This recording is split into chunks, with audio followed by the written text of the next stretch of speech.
Good evening, ladies and gentlemen, and welcome to the Wednesday night edition of the Real Chat Daddy Show. I am your host, Chat Daddy, and I'm sure this audio is a little choppy. It's always choppy at the beginning of the show, and I do apologize for that. But once we are out of this choppiness, I guarantee you another smooth evening of the Real Chat Daddy Show. Coming up tonight on the show, we'll talk about the first presidential debate that took place last night in Cleveland, Ohio. And I know a lot of you guys are much like myself, shocked, mortified, and just angry about what happened last night. And we're really not even going to start our show off with that. We're going to wait because I have a wonderful group of American voters who want to come on tonight to express their opinions about what happened last night during the presidential debate.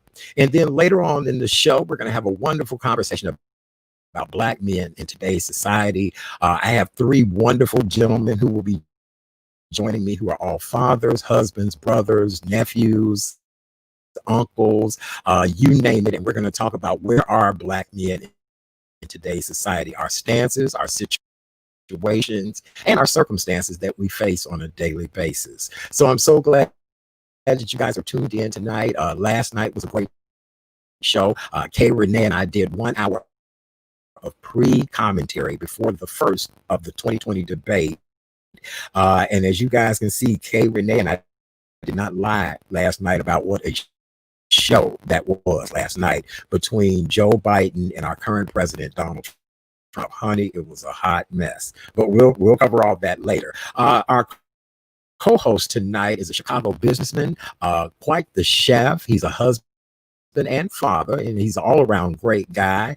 To my understanding, I think he's a witty young dolphin. Now, I won't hold that against him, seeing that I was a Luther South Brave, but I do enjoy talking to this gentleman. And the funniest thing is, I actually invited this gentleman to be co-host tonight way before we knew what was going to happen with that debate last night. And he is actually the perfect person to talk about what happened with the debate. Ladies and gentlemen, welcome to the show, the one and only Mr. Maurice Miles. Yay. Hello, brother.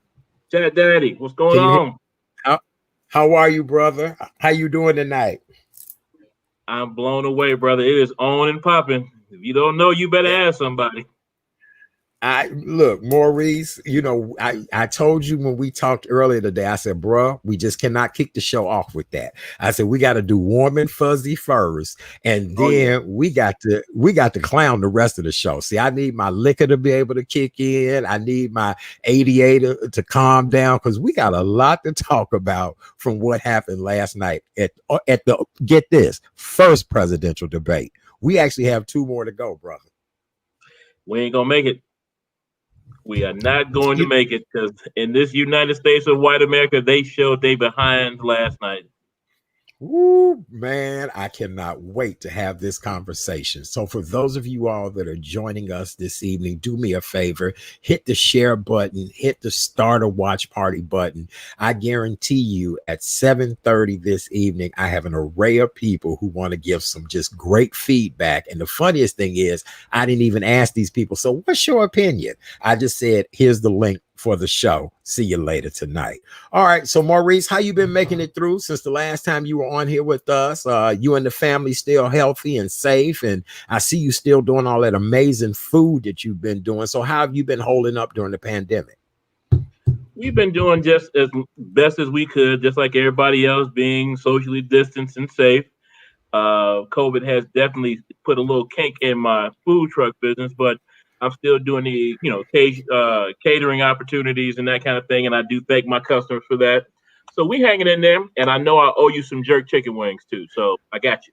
All right. All right. Well, look, you guys, he does some of the best jerk chicken wings ever. And, everybody has had to pivot and rethink of how they are doing things. And Maurice is probably one of the few people I know that says, all right, I'm headed out to the west side this day. I'm headed up to the north side this day. And people have been doing the right things and making it happen. So support a small Black businessman, much like Maurice, and do what we can to help him out. All right. Well, Maurice, I want to start off as we always do by giving the COVID-19 update numbers. Today, Illinois Department of Public Health officials reported that they had logged in 2,273 newly diagnosed cases of coronavirus, with unfortunately 35 additional confirmed deaths. This now raises the statewide tally to 293,274 known cases of COVID-19 here in the state of Illinois, and our death total is now 8,672. And man, that ticker is steady ticking every day, bro. We seeing more and more numbers, you know? So what do you think about that? Well, I think that beast is still out here in the streets, and we have to be careful because for some reason, now that certain celebrities have got COVID and infected their families, people think that this is a thing that's not going to kill everybody. But as you say, people are still dying. And we as Black folks, we definitely need to tighten up what we're doing, because I don't know about you, but I go out and I see people going in stores and just living their best life, no mask, all that kind of thing. So we have to do better on that. Right. And here's the deal. I'm seeing it in all races of people. This is just not a white thing. This is not a Black thing, an Asian thing. I'm like you, Maurice. There are people out straight kicking it with no mask on. There are people in small, tiny bars, elbow to elbow. I hate to say this, but I've only allowed certain people to come to my home that I know that have been quarantined. I know their health conditions, and I know if anything goes wrong, I can come back and say, look, where you been, who you been around, and all of that. So we do have to be extremely cautious now more than ever, and the flu season is right around the corner. Yep.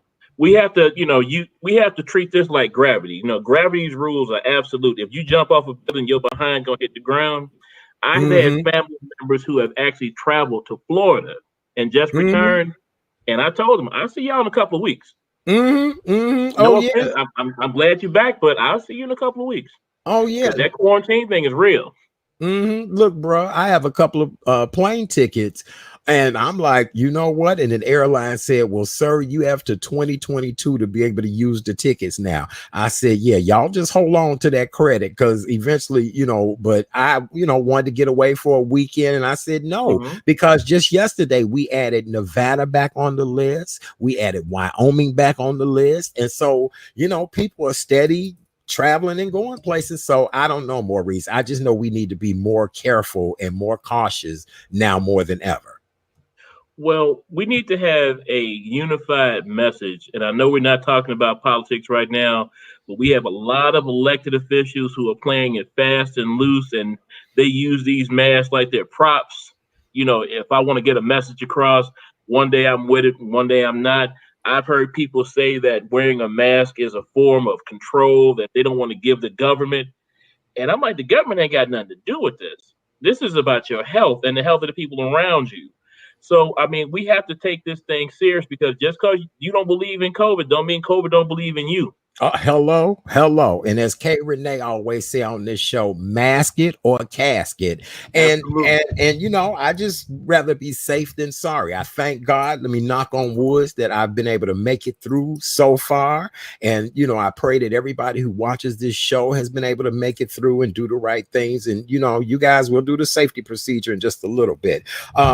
It's also been reported by the governor that the central Illinois region around the Champaign-Urbana area down at U of I, go U of I, could be faced with some additional restrictions real soon on restaurants, bars, and other businesses, because they've seen the positivity rate down in that county rise, as well as this coming Saturday, the Rockford area will be stepping back a phase. They're doing too much. Any of the, the Rockford area borders Wisconsin and Iowa.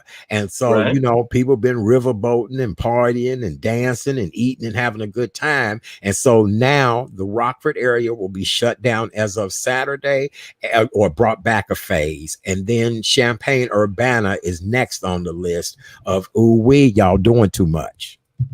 Well, they just the NCAA just brought back fall sports like football for a very short season. Hmm. So that's going to bring more people in the area, social distancing or not. And we just playing some dangerous games with this whole thing. We don't want to be inconvenienced, but I would rather be inconvenienced and alive than out here kicking it and dead. Do you understand? Right. I'm with you 100% on that. We've got to still pretend like this is serious. And can you still hear me, Maurice? Absolutely, I got you. Oh, okay. Okay. I thought you couldn't. But no, we look, this is something we taken for granted. And too many people have perished as a result of this. Yesterday, what we reported over 2 million people Yep, worldwide. 2 million people worldwide. worldwide. Do you know how many people that is? That's a lot. And I know you're a huge sports fan and football is your thing. Now, Maurice, now what is this about some of these players coming up positive? And this is the NFL, correct? Because I've been hearing NFL and what college level football too. There have been a couple of college programs that have come back and they've had 50 cases on one team. Like in the NFL now, there's a game between, I think it's Pittsburgh and Tennessee that was supposed to be scheduled for Sunday, but some folks came up positive. About 8 players came up positive, like 8 players and staff were COVID positive. And some players on the Minnesota Vikings had tested initially positive as well, and they closed their facilities for a massive clean out. And then they retested the folks in Minnesota, and they're okay, but the ones in Tennessee, not so much. So they're going to wait until Tuesday or Monday or Tuesday to see if they can get that game in. And it doesn't put the whole season in jeopardy, but if more of these cases happen, they're going to have no choice but to shut it down.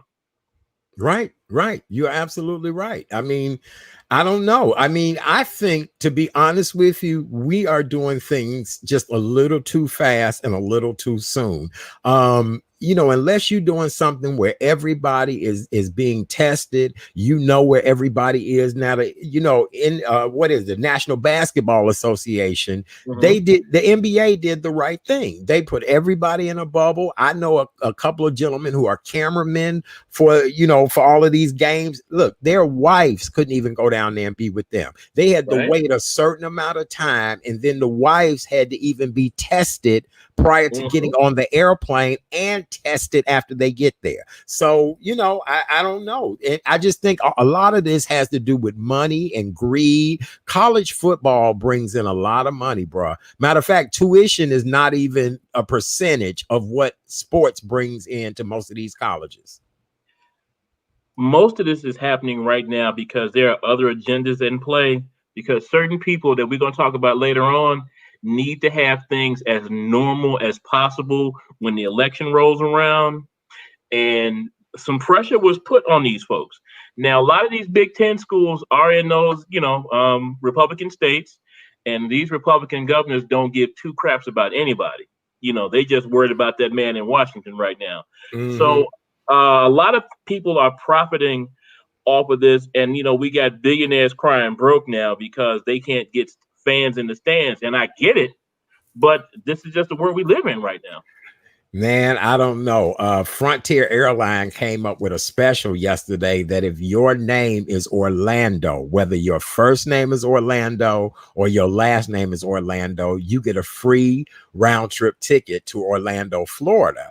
And I'm thinking to myself, okay, that's kind of nice to know, or whatever the case may be. But guess what? Now Disney World is getting ready to lay off 26,000 employees. Disney World is the largest employer in Orlando, Florida, and if I'm not mistaken, one of the largest in the state of Florida and maybe even the country. And as you Mm-hmm. all know, Disneyland is not working back at full capacity yet. So, I don't know. That's a lot of people. And then the airline industry is in trouble as of midnight tonight. Well, and speaking of Frontier, which you mentioned first, if have you ever flown Frontier before? I have not flown Frontier, but if it's anything like Spirit, then yes. I've heard the horror stories. And keep in mind, I'm a former flight attendant. So whatever you go to say, I probably can attest to. So yes, sir. Go ahead and say it. I took Frontier once, and we landed at Midway, and we that little bounce you get when the plane lands. Yes. If I'm lying, I'm flying. A console dropped down right where the stewardess sits at when they face the crowd, and Right. she just went and just pushed that thing back up Oh in there yeah. like Yeah. nothing happened. Yes. So, so yes, Frontier ain't no punk, but they ain't getting my money. No, well, Frontier Airlines, just like many of the discount airlines, those Mm-hmm. airplanes are considered workhorses. Those Mm-hmm. planes are in the day, all day, every day. And what the American public does not realize is that duct tape is what keeps most airlines working. If Right. my daddy used to be the duct tape king, and I guarantee you he could work for any of the major airlines because a lot of what you see is smoke and mirrors and duct tape. So yeah, I can only imagine on Frontier. And I think they charge for everything like they do on Spirit. Yep. Yeah, You know, they feed you. You know how the stewardess used to bring you your food, or the flight attendant bring your food. right. They have a bucket out there with some ice. You can grab your cold sandwich, here your drink. You eat it now, you're gonna be hungry later on. But that's how they do you. Man, my last time flying on Spirit, and I am grateful because somebody did treat me to the trip. But I was sitting on Spirit, and guess what? I had a seat that did not have a window.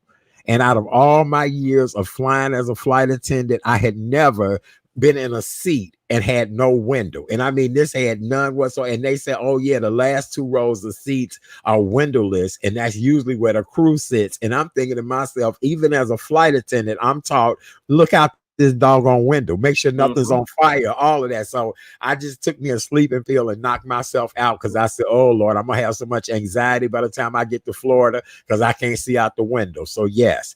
So now, brother, what is this I hear about Mr. Jay-Z just became the executive producer for the Super Bowl halftime show? Are we happy about that, or are we sad? I mean, how does that all work? Well, you got to put it like this: Jay-Z capitalized on some situations because the NFL did Colin Kaepernick wrong when he first took a knee in support of racial justice. And Jay-Z back in August of last year, and his, Rock Nation is his company, and they signed this deal with the NFL to produce the Super Bowl. So he brought in, he's got the first black person of color producing the Super Bowl halftime show, and this cat's name is Collins. That's a big deal for us. Okay. All right. Uh, So that's a win for us. We happy about that. Somebody gonna make that money, so it might as well be us. Okay. All right. All right. I wonder who will be the entertainment though. You know what I'm saying? Who will be, and then here's the deal. Will there be a Super Bowl? What would it be? Super Bowl 2021, right? So Yeah, will it'll be in February. okay, so now with everything that's going on right now, where I'm a dummy when it comes to this kind of stuff, sports. So where would Hmm. we be even having folks? The people that's playing now would be who Hmm. would be. Oh, okay, so we Well, could have a Super Bowl. we could have. It's gonna be in Tampa, in Florida, where the Okay, governor don't care, but right. it'll be after the election, and that kind of thing. But it's up in the air on how this whole season is going to end because unless the NFL does what the NBA does and hockey does and put these playoff teams in a bubble, that thing might be shut down by then. You never know. But if it's going to be played, it's going to be in Tampa in February. Okay. All right. All right. So with that being said, if there's a chance, there might be a Super Bowl. All right, Maurice. Well, we are happy about Jay-Z moving into that position of being the executive producer of the Super Bowl halftime show. What else? Do you have anything else, gossip and entertainment, we need to talk about before we move on? There's one thing that came up today that kind of tickled me. It made me shake my head more than anything else. The dreadhead cowboy had his court date today.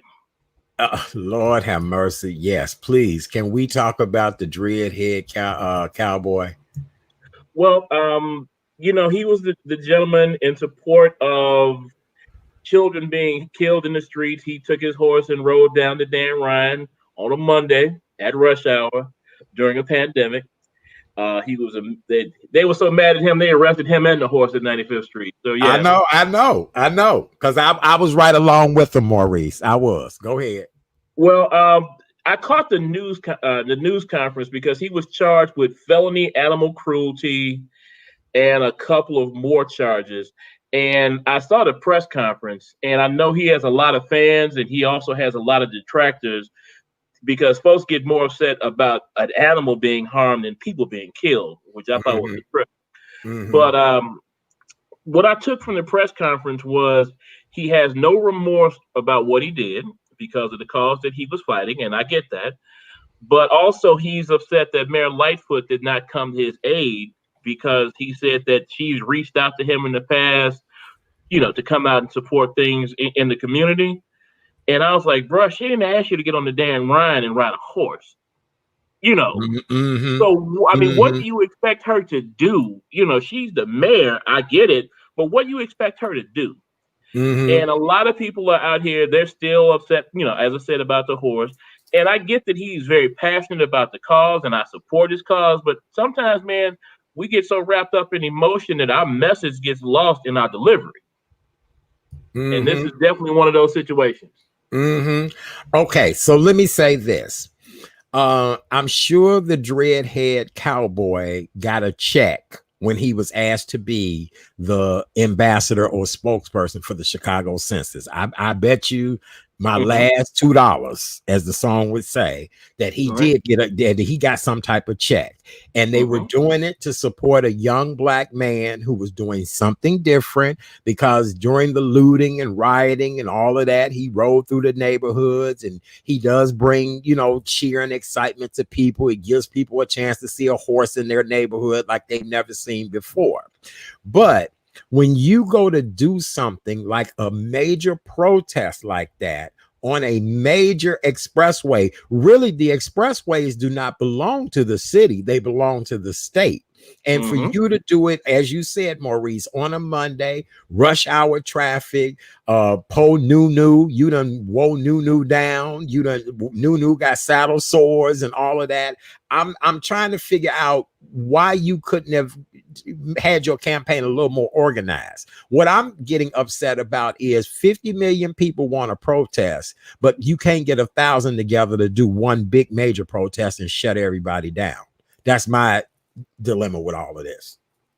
Had he gone about it a different way, he could have gotten more support. He could have had it been in a situation where he wouldn't have been locked down, where the animal might not have been injured, where a lot of people trying to just get home and get out to these crazy streets would not have been inconvenienced and all those kind of things. So, and I've seen some folks get really upset that people are angry at him, like, he's doing it for the kids. I'm like, we're in some times right now where emotion is driving the car right now. Right. And if I feel it, I'm going to do it. And I'll deal with the consequences later on.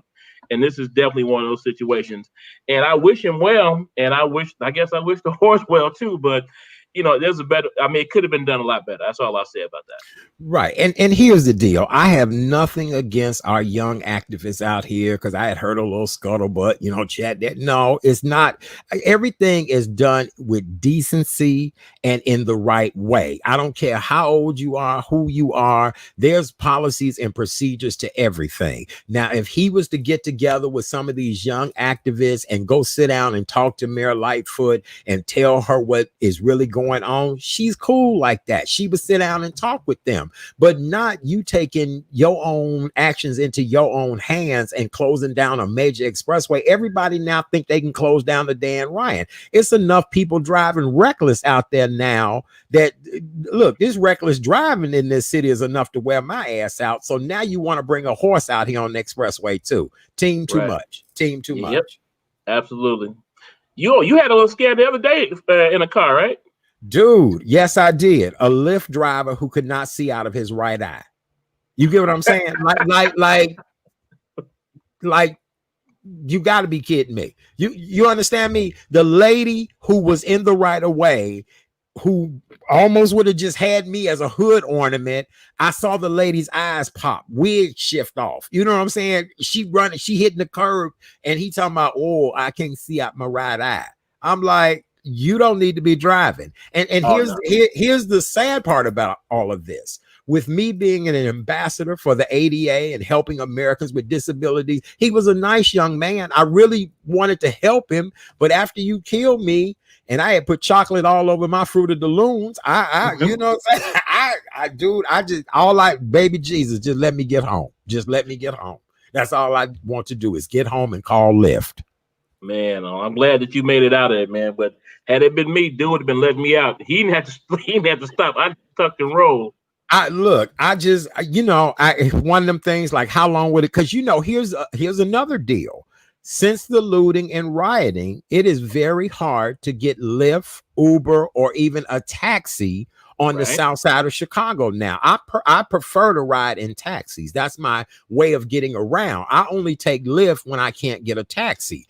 And Mhm. and when I say to you, dude, I was scared that if he put me out, I wouldn't even be able to get home, you know, or wait, because you actually have to wait 15 to 20 minutes now for any type of car service on the south side of Chicago. And it's sad.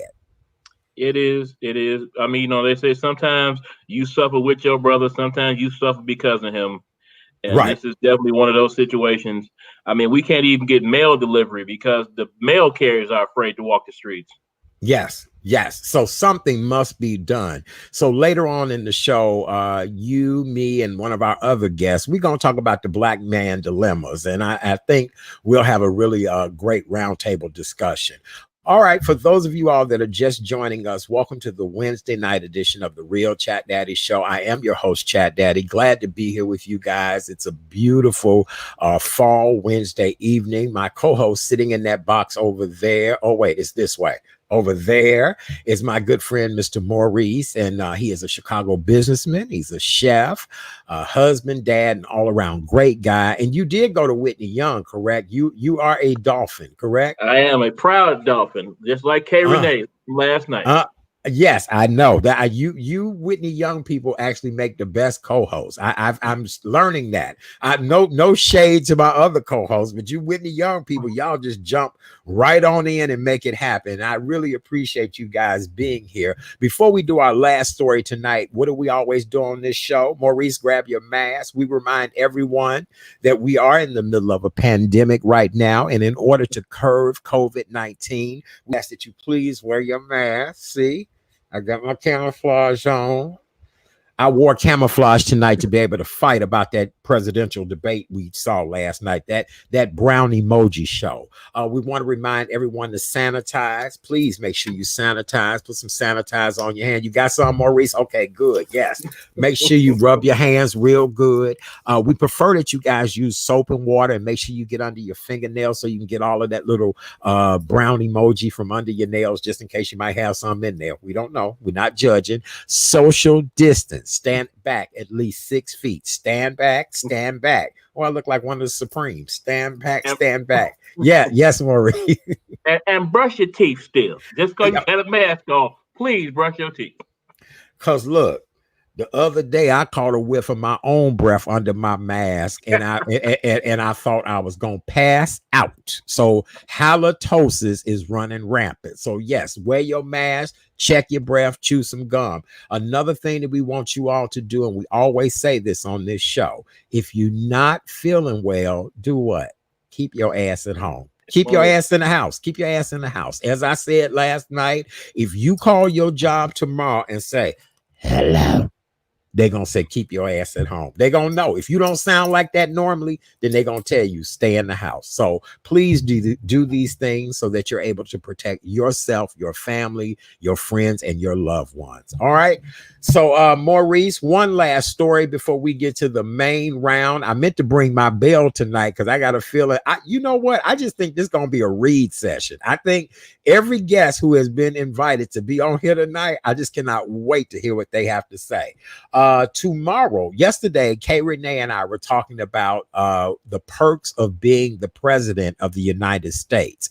And well, now listen, brother, they get over $200,000 a year for travel and office expenses, and they get a pension of over 200,000 a year. So Kay Renee and I was saying last night that somebody like Jimmy Carter, he probably got so much money, it's just ridiculous, and he lives a plain simple life. Well, guess what? Tomorrow is his 96th birthday, and the Carter Center in Georgia is celebrating his birthday in a huge way. If you guys get a chance, go to the Carter Center. They have several ways that you can wish him a happy birthday. People from all over the world have wished him a happy birthday, and it's a non-for-profit organization founded by the former president and First Lady Rosalind Carter in 1982, and it's to engage people of all walks of life. And so here's the deal. Not many presidents have lived into their 90s. I'm getting ready to tell you who all lived into their 90s. Carter, who we will be celebrating his 96 tomorrow, George H.W. Bush, John Adams, the president who I had a hard time saying his name yesterday, Herbert Hoover, say that 10 times real fast, Ronald Reagan, and Gerald Ford. All of them all made it into their 90s. And then President Jimmy Carter, former President Jimmy Carter, and First Lady Rosalind Carter will celebrate 74 years of marriage this year. And they are the longest married presidential couple in American history. Jimmy Carter's the man, and they've been Jimmy together. Carter. That's amazing, actually. Isn't that amazing? I wonder, I would love to hear their secret of what keeps their marriage alive and what keeps the sparks and all of that. But they were always a very loving couple, when we saw them back in the White House back then, but 74 years. And President Carter's health is actually so-so. He's had a fractured pelvis. He's had brain surgery, and he's had a urinary tract infection. But despite that, he still teaches Sunday school every Sunday at a church in Plains, Georgia. And he recently endorsed Joe Biden in August for the Democratic candidate for president. So there we go. So happy birthday, President Carter. And when you guys get a chance, go over to the Carter Center's webpage and wish him a happy birthday. Oh, and they get Secret Service for the rest of their life as well, too. Isn't that wonderful? Isn't that wonderful? That's great. All right. So with that being said, we want to congratulate him. Anything else you want to talk about, brother? No, sir. You know what I want to talk about. I know. Yeah, look, I've been seeing you drinking that coffee or whatever you drinking, and you ready. You are ready. Well, ladies and gentlemen, last night, we have 3 guests that we'll be bringing on in just a few moments. Last night, we ended the show at about 8:01. I got up, went and got me a glass of wine. Remember, you guys, I was super sleepy yesterday because I was on new medicine. And I went to sit down to watch the debate. And I was so just blown back by what I saw last night on television that I couldn't believe. First of all, the leader of the free world, the United States of America, would stand up there and act like he was talking to somebody on 47th and Halsted. And then, Joe Biden, went back and forth. All I know is that we need to have this conversation tonight. And Maurice, I've invited 3 people to join us to give their take on it, to talk about what they feel.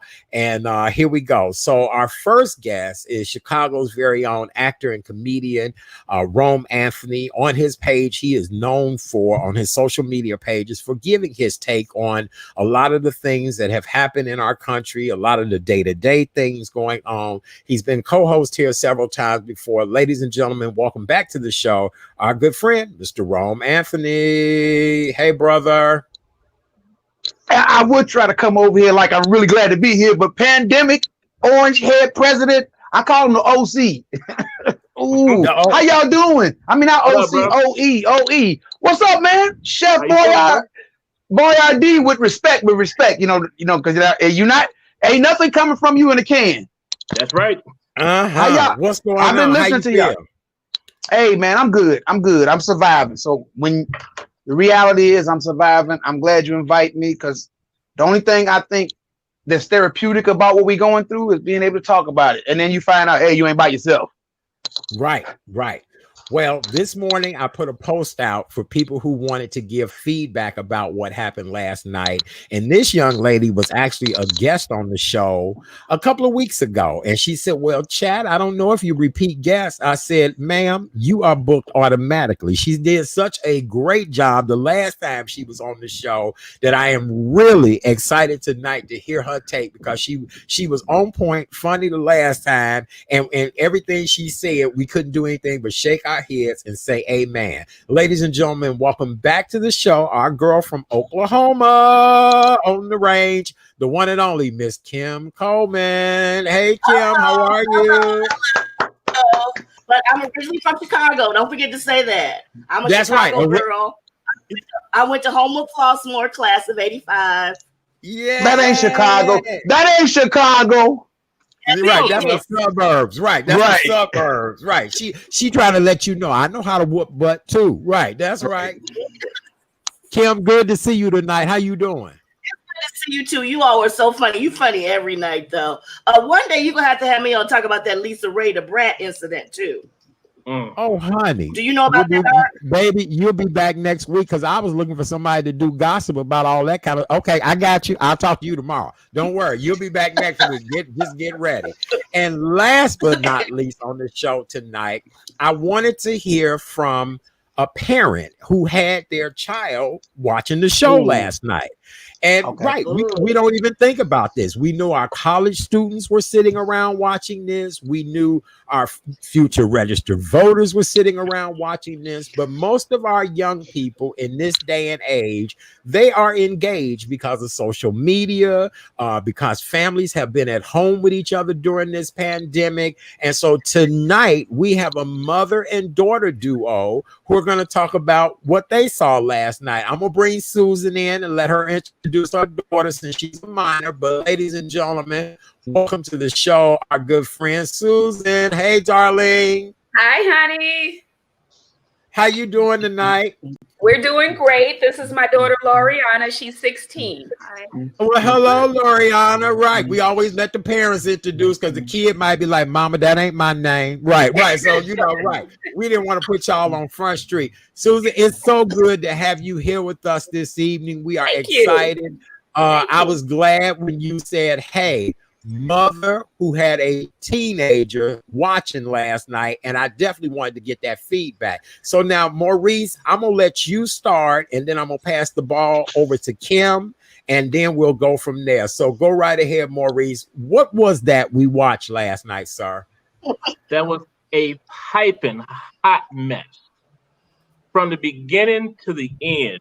If you look, when they first came out, Joe Biden was standing there looking all presidential, straight up, looking just pristine.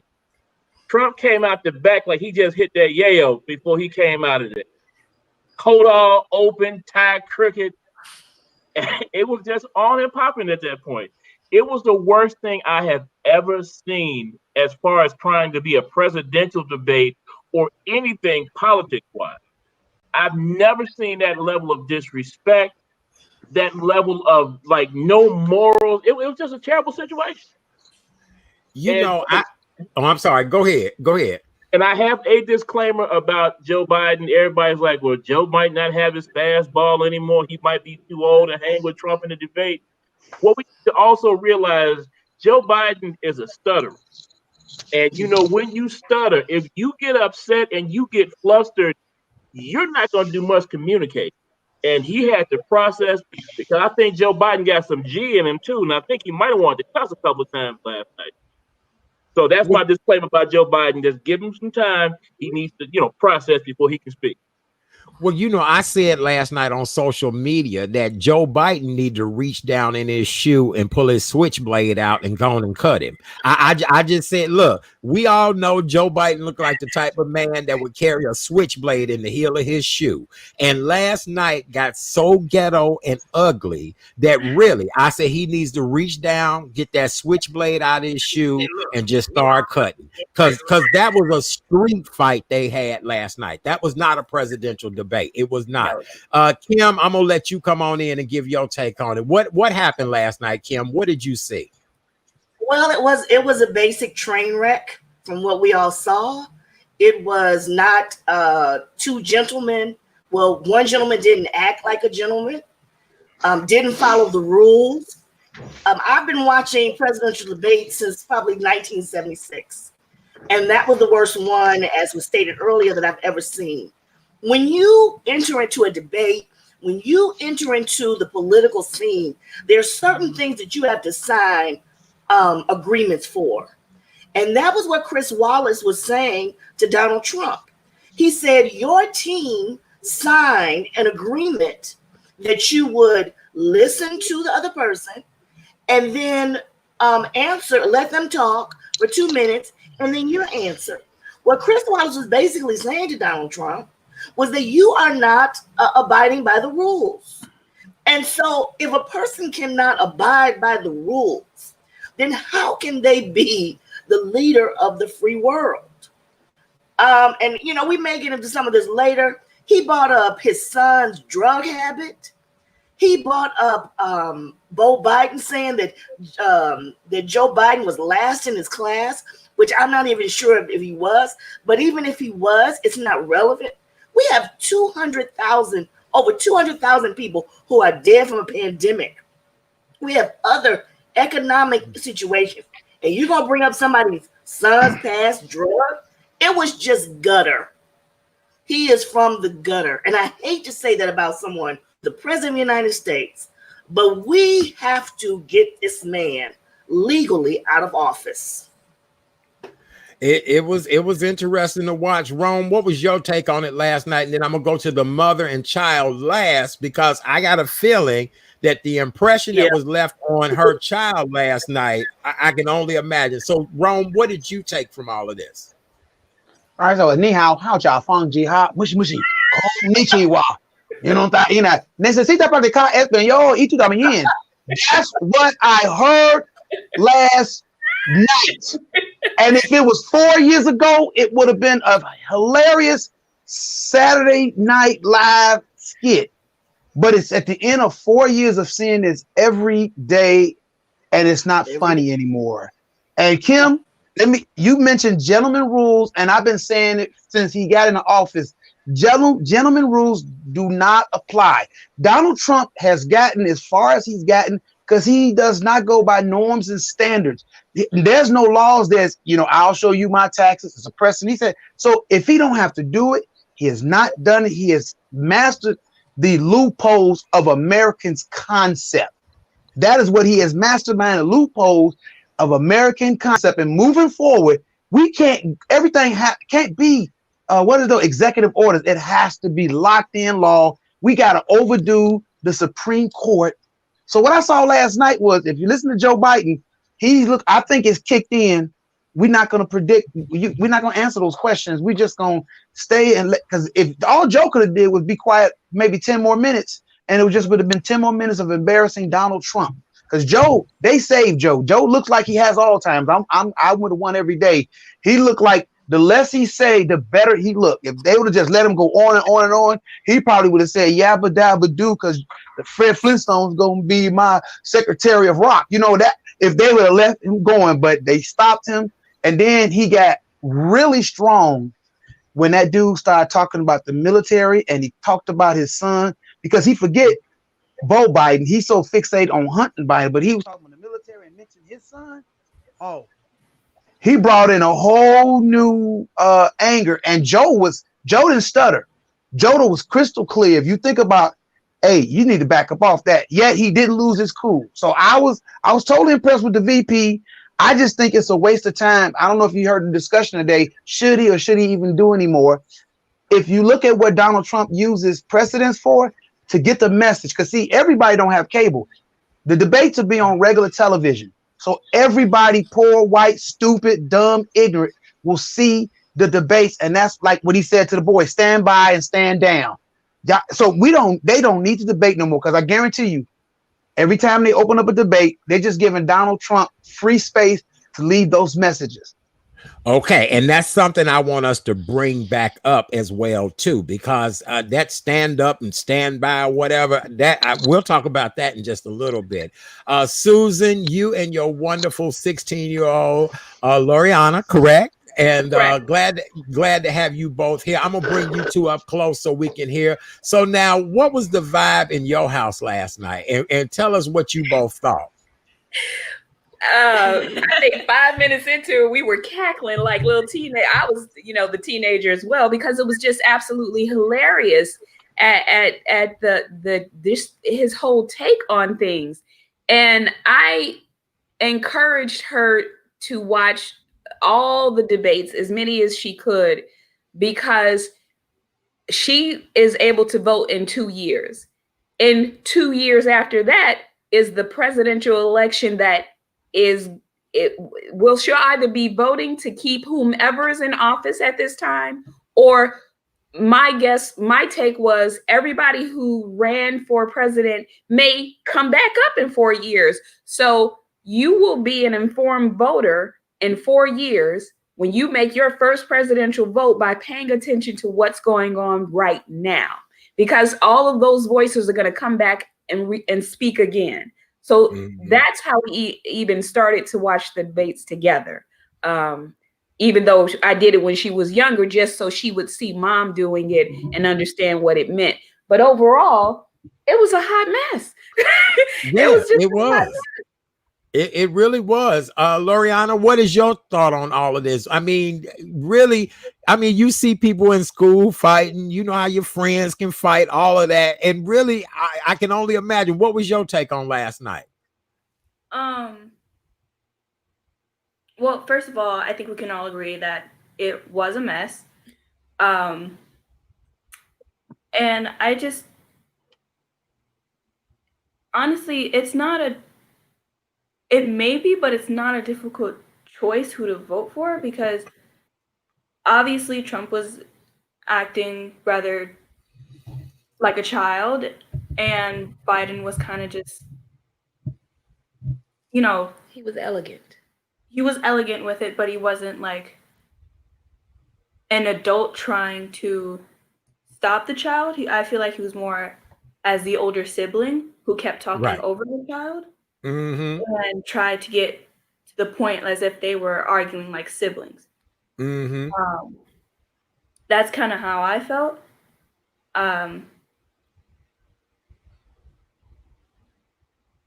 Yeah. I think that's a good take. I really do think it's a great take. Here's a couple of things. You ladies did an outstanding job, because again, I've talked to other parents today who said they watched with their young person, and they said they were comparing the argument last night to, teenage girls, much like your daughter said, siblings fighting. Because here's the deal. Joe Biden is trying to keep his reputation. So if there was no way in the world he could really check him like that, but then it got so ignorant and ugly that we as America wanted him to check him like that. Right. We wanted him to check him like that. You don't talk about somebody's deceased child and you crazy and all of that kind of stuff. Well, the Commission on Presidential Debates said they will consider more structural changes after Tuesday night's chaotic debate. I got to give the guy who was hosting the debate credit, Chris Wallace. Right. Some people said he should have had better control. I thought he did as best he could, because again, this is the president of the United States up here acting a fool, and a gentleman who could possibly be the president. And I guarantee you, a good white journalist is gonna stay a good white journalist. He ain't gonna go too far off with that. Does anybody else want to comment about Chris Wallace's behavior? Go right ahead, Maurice. I heard Chris Wallace say today that he suffered from a failure of imagination in regard to this debate. He said, I would never have imagined that the leader of the free world would come on television and act like this. And I've heard it. We've said it was a hot mess. It was gutter and this, that, and the other. But if you look at it, if you want to get Donald Trump really upset, you mentioned Barack Obama. And, for these years, a lot of people have always gone back to the swag and the professionalism and the leadership of Obama and compared that to Trump, and Trump gets really upset when that happens. But if you look at it, it just comes down to power and privilege. Donald Trump was born with a silver spoon up his behind. He's never had to work for anything. Anything he's ever had was given to him. So he knows how to be in power and just do what he wants to do. Now, Joe Biden has also been in a position of power, but he didn't come up like that. You know, he's an Irish Catholic from the street and this, that, and the other. And there are a certain set of rules that he had to abide by a long time ago. But with this I was about to say this fool, but this guy in the White House, I said fool, I guess. But anyway, he doesn't think rules apply to him. So, and like Rome said, this is a street fight. And ironically, the worst thing about this whole thing is that the Democratic Party thinks that Joe Biden is the only person that could go toe to toe with Donald Trump in a debate, which I think is terrible that we couldn't find one younger, maybe sharper candidate to step up and, you know, engage with him. And, you know, we're in a real slippery slope right now, because if you look at this debate that's coming up next week with Kamala Harris and Mike Pence, she's going to crush him, right? Joe's going to have a wellspring of support from that. But what's also going to happen is white America's going to get pissed off, because a white man is not going to like to see a black woman step up and rep herself like that. And also white women who actually put Trump in office are not going to like to see that, because they think if Joe Biden is elected and they find him dead on the toilet, Kamala Harris is president. So, right. I mean, this is a double-edged sword, and these are very dangerous times we're in right now. Kim, I'm going to let you piggyback off of his feedback, and then I'll come to you, Rome. Go right ahead, Kim. Many people have said that the Democratic Party could only think that Joe Biden could do this. And to those people that say this, what did you do to ensure that there was another candidate? I worked for Kamala Harris. I did phone banks for Kamala Harris. I contributed to Kamala Harris, but she didn't raise enough money. She didn't have the feelers out there. So as a result, that's why we have Joe Biden. That's the first thing I want to say. The second thing is this. There are three people that I watched today that scared me. The first person was Bob Woodward, who I watched him on Morning Joe and I watched him on Wolf Blitzer. And he is sounding scared. Bob Woodward of the famed Watergate is sounding scared for our democracy. Thomas Friedman, who is a noted opinionist on the New York Times, said that we need to be afraid for our democracy. Our democracy is in terrible danger, he said. More danger than it has ever been since the Civil War. More danger than after Pearl Harbor, more danger than the Cuban Missile Crisis, and more danger than during Watergate. And then I saw a post from Dan Rather, the man who covered Vietnam in the throes of Vietnam, when it's seen everything. These three white men are afraid. If they are afraid, we need to be afraid too. Our democracy is at stake. And the narrative cannot be, well, Joe Biden is not the best. Well, I don't like Joe Biden. The narrative has to be, let us get Joe Biden in office and we'll worry about the rest later. That's how I feel. Rome, you want to piggyback Susan, and I'll come to you on that of anything else you want to add to that, Rome? Yep, two arms. Minorities, get ready. I had to piggyback on Kim, but what I was going to say earlier when he was talking about white people, you know, here's the thing. The Democrats don't believe that black people could handle the job. So that's why they got an old white man. And right now we were forced to strategically go with that because they're afraid that a charismatic black man or woman could not do it again. You got to realize it, because here's the reason why Obama was as effective as he could have been. The Democratic Party never really bought into it, because when they had everything and was afraid of the backlash. Republicans ain't afraid of backlash, and that's why we are where we are. So I must, as a black man that has been watching this, I'm an 11-year veteran, been on the police force for 10 years. after the election, I've been calling my friends in these southern states, Iowa, and said, where are you? Pittsburgh, my cousin on the way back. You are in places that's going to blow up that day. Trust and believe. And I mean, I'm in, church people don't speak it into existence. Are you awake? Is your eyes open? This has been a televised revolution.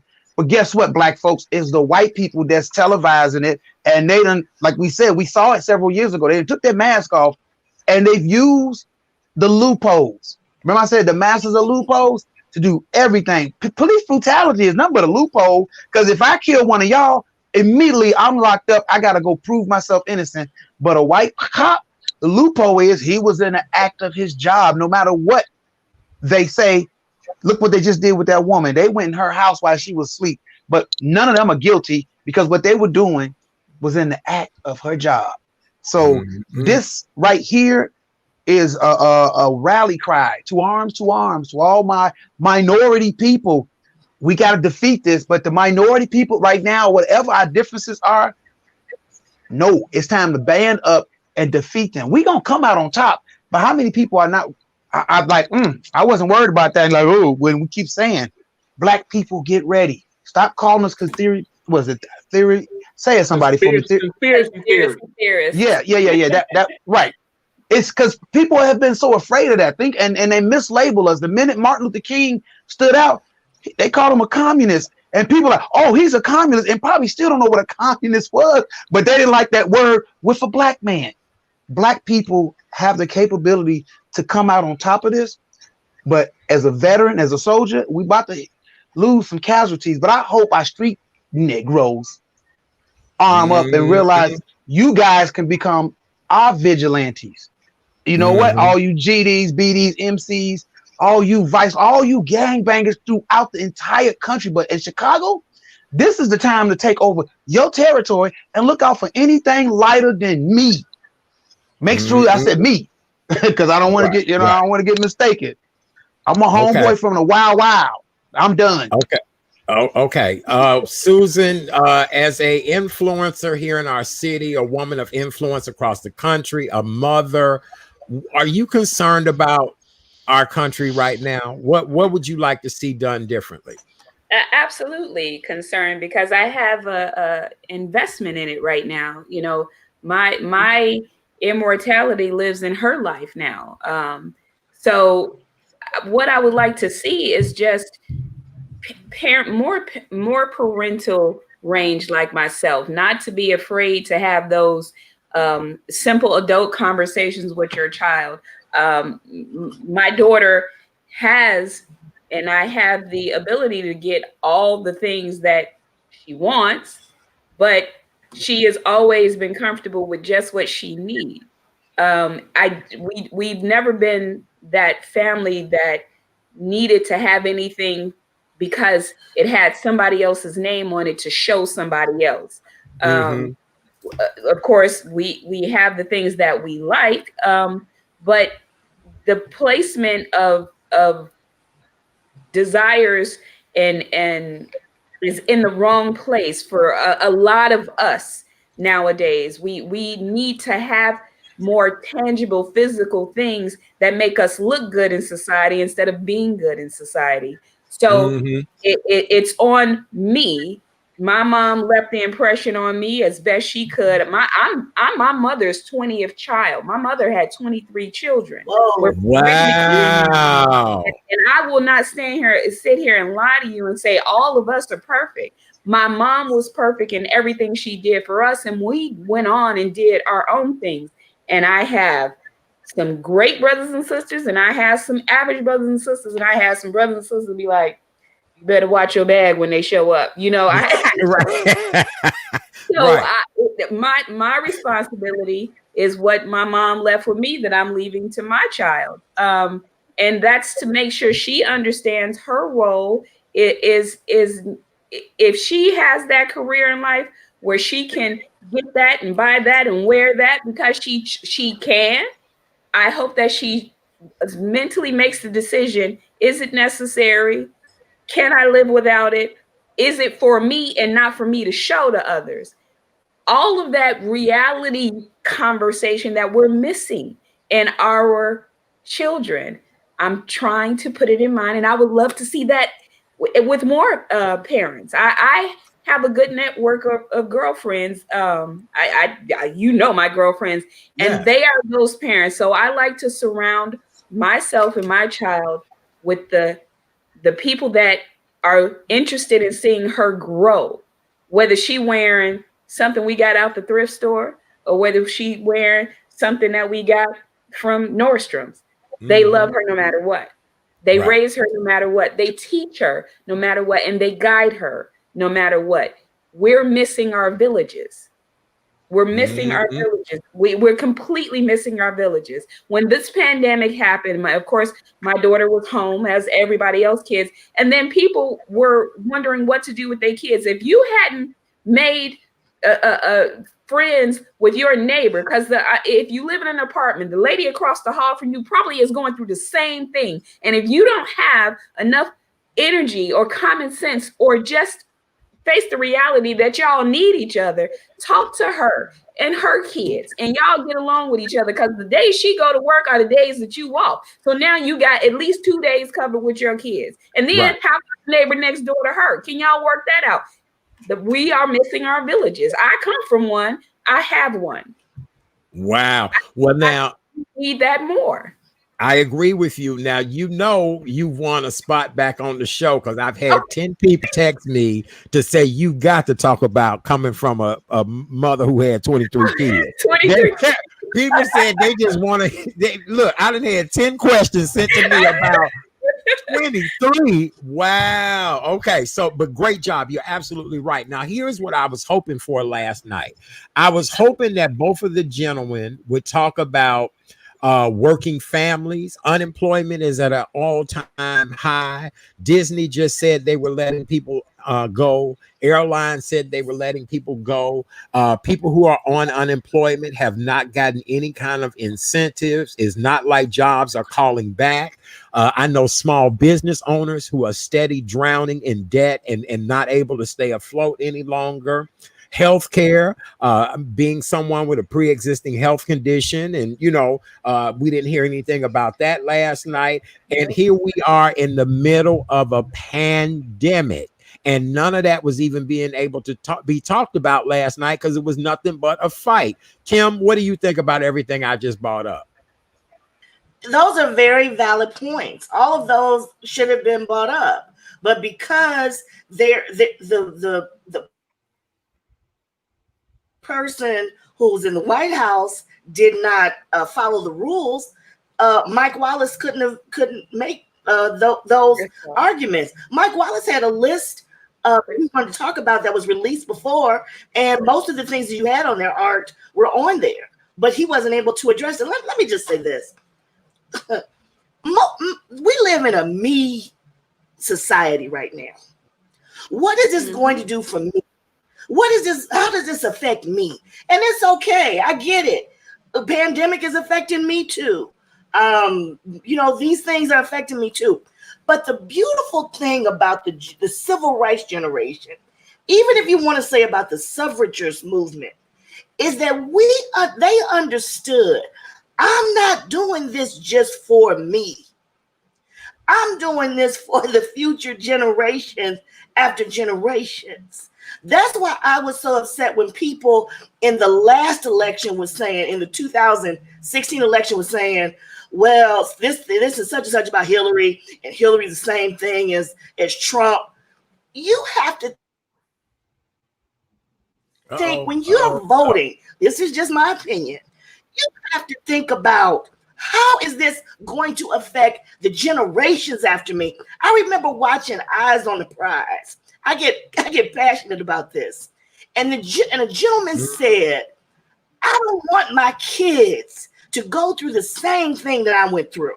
He said, I may be dead and gone before some of these laws become effect. He said, and I hope I can say this, but I'll be damned if my kids have to go through this. Mm-hmm. They have voted this gentleman in. He is going to have 3 Supreme Court justices.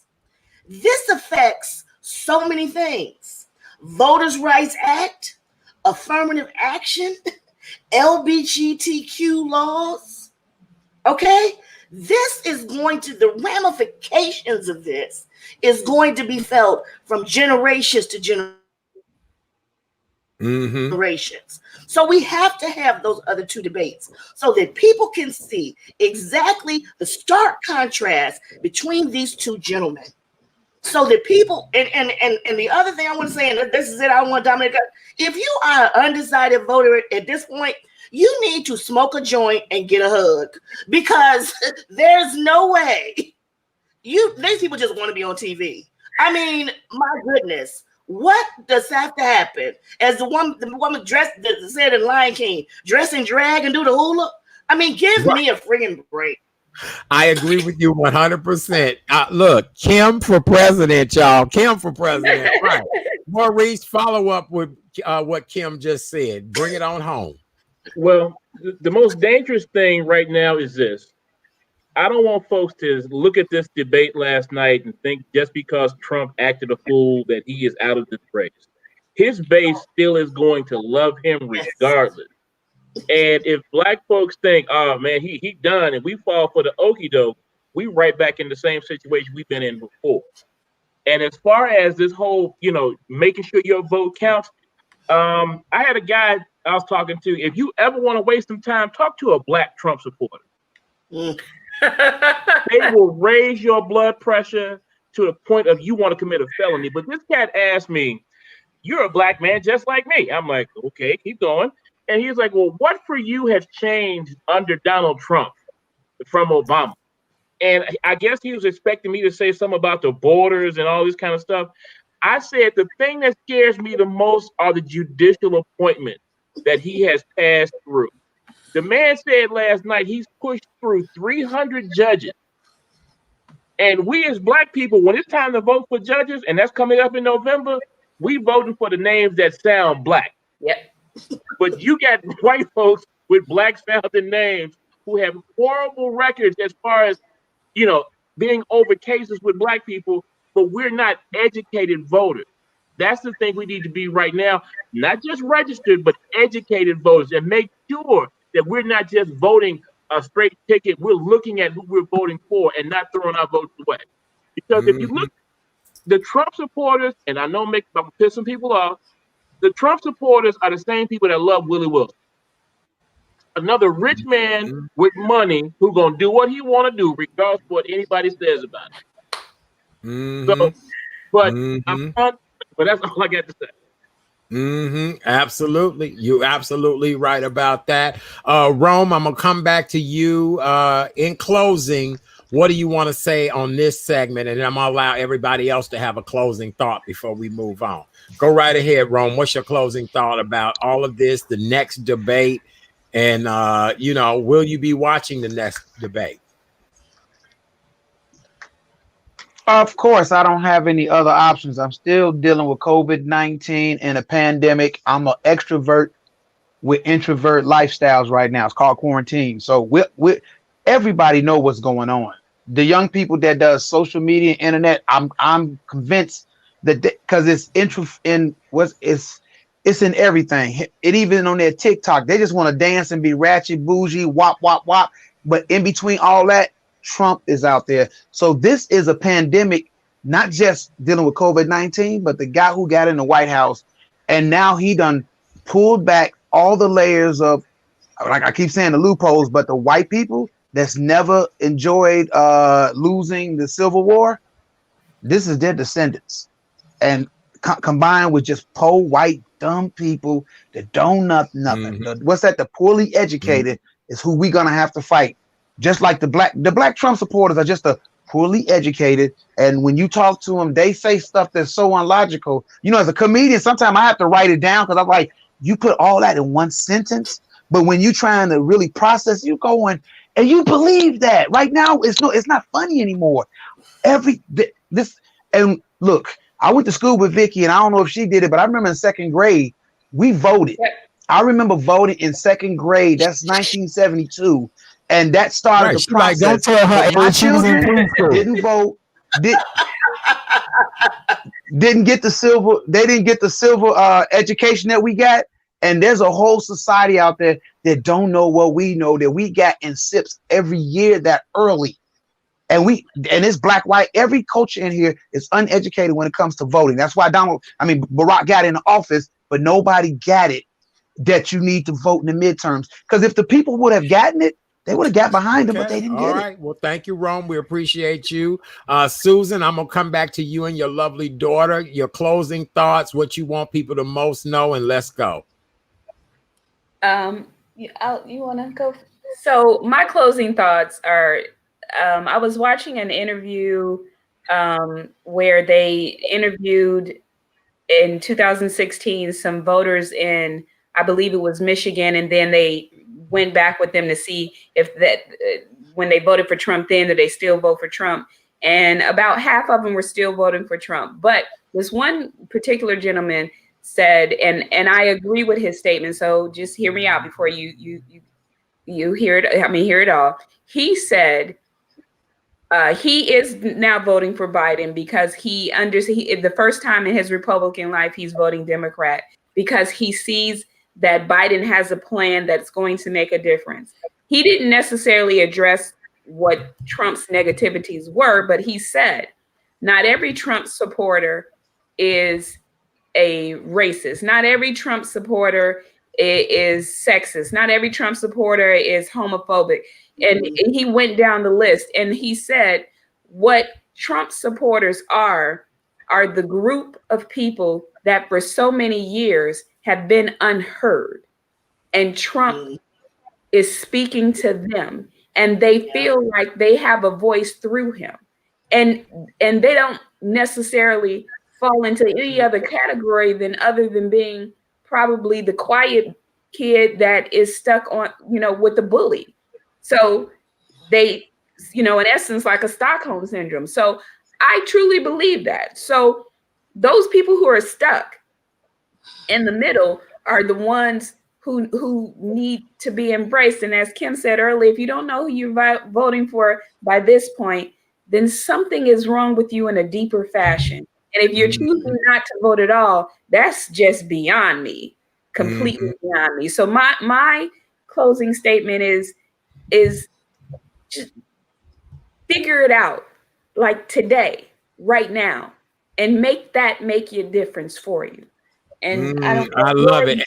And your twin, Loriana, y'all twins for sure. Same smile, everything. Loriana, it is an honor and a pleasure to have you on here with us tonight. Very proud. And I hate to say what the first lady said, but she said, be best. I want you to be better. Right. So, yes. And I don't care whatever it is, just be better. What do you want to say in closing? It's kind of short, but I'm going to piggyback off of Mom. Just like if you don't know who you're voting for at this point, like focus on how you want the future of your future, other people's futures, the future of America. Who do you want that to be in the hands of? Like focus on that part. And if you want to put it in the hands of Trump, well, yikes. But if you want to put it in the hands of like someone who, in the debate last night, I heard a lot of talk about the future of America and from Biden's side. And so like, yeah, just focus on how you want the future of your country, the future of your life and other people's lives to be as or like. Amen. And that's from the mouth of Babe. You get that? Isn't that something? Now, before I introduce the good Reverend Dr. Kim Coleman, because honey, you got folks that started you a church. They didn't already look. They passing a virtual collection plate. They are now saying you for president. Look, Kim. You definitely coming back. Yeah. Kim Coleman for president. That's right. Kim, look, somebody said pass that collection plate. You have knocked it out the ballpark. Go ahead, Kim, close it on out for us because we're gonna move on to our next segment in a minute. It's all yours. The Cash App is Kim Ann Coleman. So. Right. But anyway, first of all, the young lady that just spoke, ma'am, I can't wait to see you grow. As someone told Oprah, your future's so bright it burns my eyes. So God bless you. We have to do this not only for us, but for future generations. When we look back on the civil rights movement, we are so in awe of those people. We are in so awe because of what they did for us, the blood that they shed for us, what they did for us. And so we don't want them to read Nikki Giovanni's poem, The Great Pax Whitey, which says, ain't you got no shame? Ain't you got no shame? We gotta, as Elijah Cummings said, God rest his soul, we are better than this. And so let's do this not only for us, but let us do this for the generations, so that the generations after us can say they messed up, but they corrected it. And Chad, Daddy, I love you. Thank you again. No, honey, I love you much. I'll be in touch with you tomorrow because look, you getting ready to get a regular little Rona Barrett on here because I've been looking for somebody good to gossip with. So yes, I need me a good Hollywood gossip. So look, not only do you handle politics, religion, but you get a little gossip in there, and that's what I like about you. So you definitely will be coming back. Statement. I love all of you. Thank you. I love everyone here. I really do. Be blessed. We love you too. We do. You did a great job. You really, really did. Let's give it up for Susan and Loriana. Great job. Yay. Let's give it up for the amazing Miss Kim Coleman. All of you ladies will be back to see me very soon. We're going to move on to our male conversation. Ladies, God bless you. Outstanding job. And everybody really did love this. And this is what everybody is saying. Listen, yes, we need to educate voters. We do. Amen. Everybody needs to be educated. All right, ladies, we love you so very much. Good night. We'll talk to you later. Boy, that was good. That was excellent. All right, let me remove Miss Kim from there. Yay. Gentlemen, we are back. It's the three of us. Right now, we have, let me take this off. We have my co-host, the one and only Mr. Maurice Miles. Sticking around with us is actor and comedian, Brother Rome Anthony. And let me do a little of the back work, and then we'll continue on with our conversation. People enjoyed that last conversation. They really did. They did. It was good. All right. So for those of you all that are just joining us, welcome to the Wednesday night edition of the Chat Daddy Show. I am the man. I am the myth. I am the legend. I'm all of that. I am here Monday through Thursday night. The ladies did do a great job from 7 until 8:30, 9 o'clock. It just depends on what we have to talk about.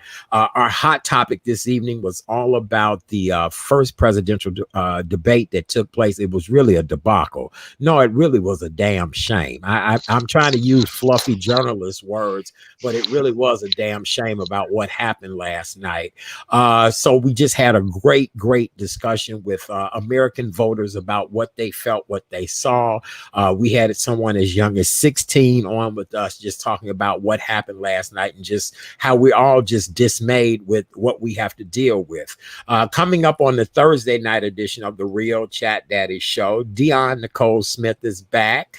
Tomorrow night, we are going to be 1 week away from IMD House, Guest House fundraiser. And you know, yours truly will be a part of that fundraiser next Thursday night. So we're going to be talking about the who, what, when, and celebrity power that is now attached to this wonderful fundraiser next week, as well as it's Relationship Thursday. So our favorite relationship sex kitten, the one and only Miss I'm tongue-tied, Eden Adele will join us tomorrow night. And she's going to be talking about single women's dating rules and COVID-19.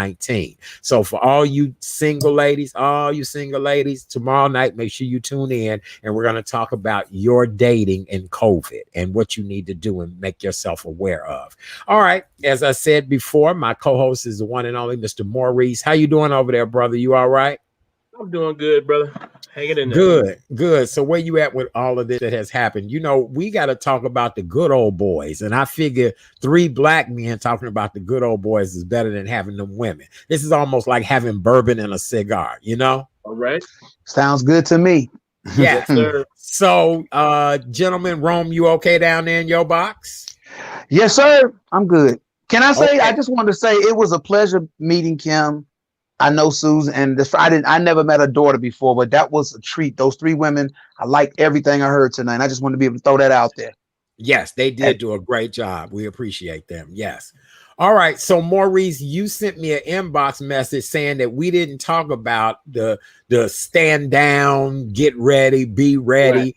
And from what I got, and this is only from me Proud growing up in the boys. hood, you know, as I tell people, every black boy that comes from the hood of Chicago has had some touch of gang affiliation, or, you know, may have been talked into the gang, or if not, friends with gang members, or, you know, and it was just, we chose to take a different direction.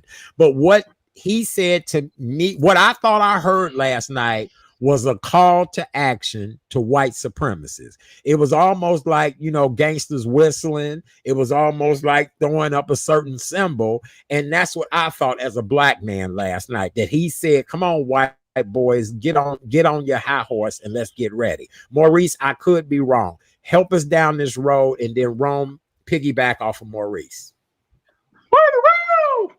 Now, you know, when you was a shorty and you heard that something was going on.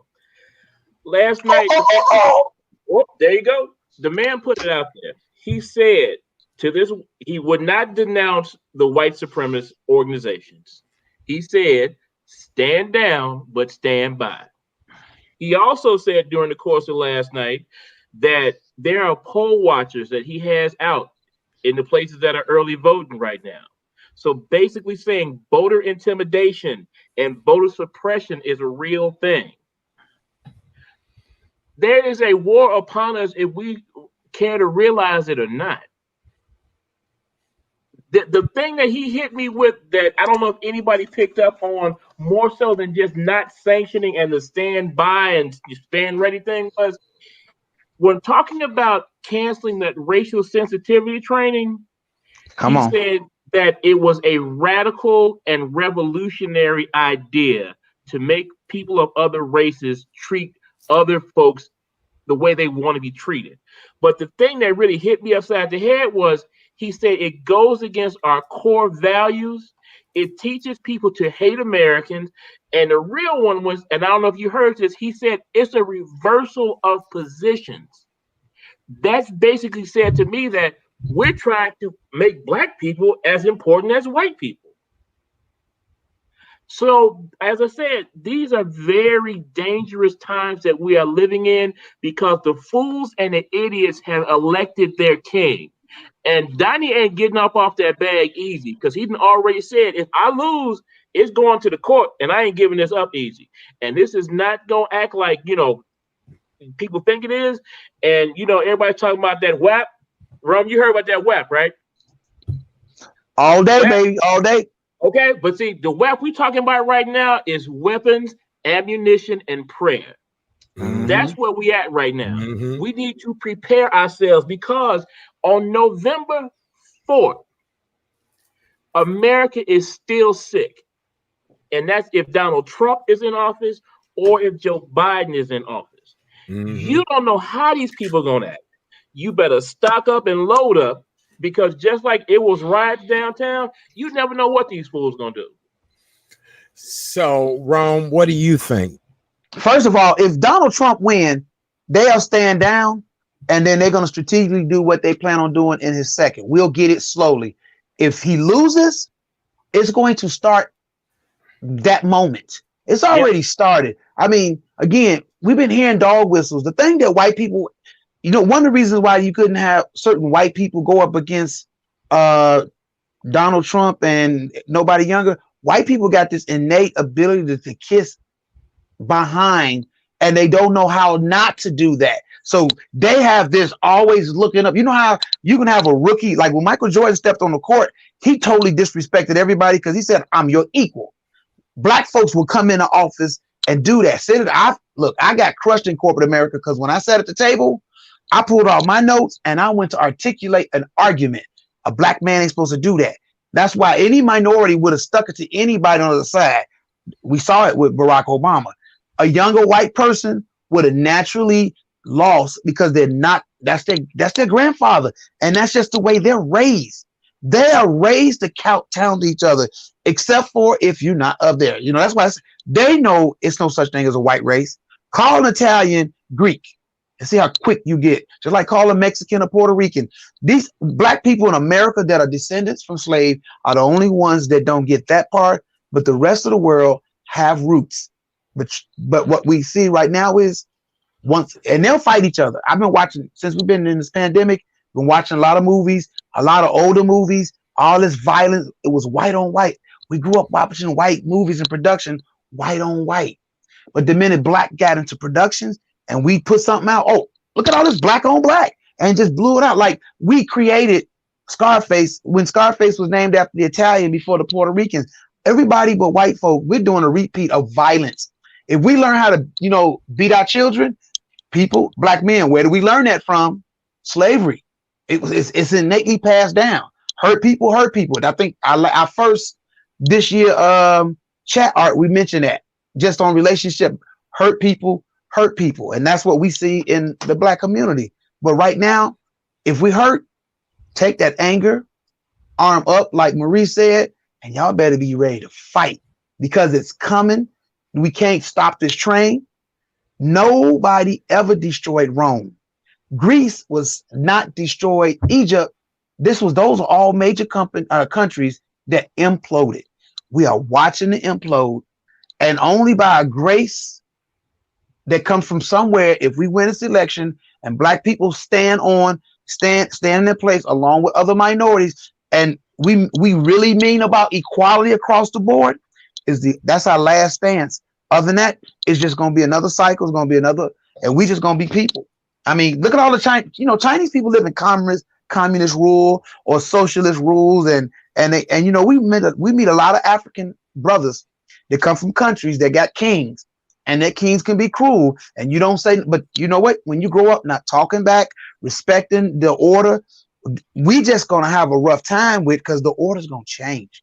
And them emboldened white people I don't have white friends at all anymore. Zero, zilch. Because I use this platform to speak about Black Lives Matter, about black men matter, about our black families and how they strategically remove most of our men out from the head of our family. You strategically moved us and then try to penalize us for not having the men. So I'm a very well historian.